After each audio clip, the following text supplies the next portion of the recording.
Welcome to Sweet Life Beat Life. We hope this video helps. In this video, I will explain how to change your email on Xbox.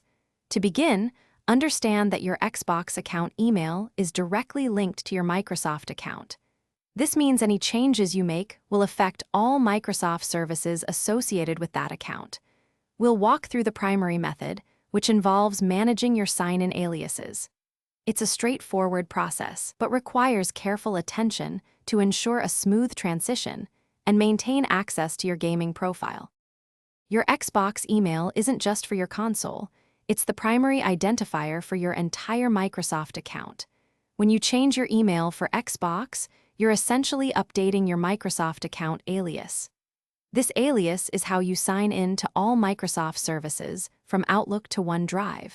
You can have multiple aliases, but only one can be your primary. We'll explore how to manage these aliases to ensure your new email is correctly set up across the board.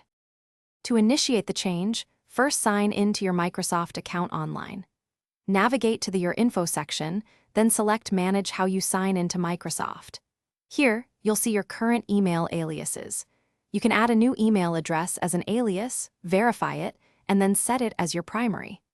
Once your new email is primary, you'll have the option to remove the old one, ensuring a clean update for your Xbox and other services. After making the change, it's crucial to remember a few key points.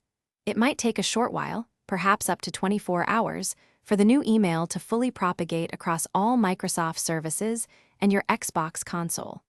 Avoid immediately deleting your old email if you still need it for other non-Microsoft accounts. Always update your recovery information with your new email to maintain account security. This ensures you always have access, even if you forget your password. Thanks for watching. Consider subscribing if we helped you.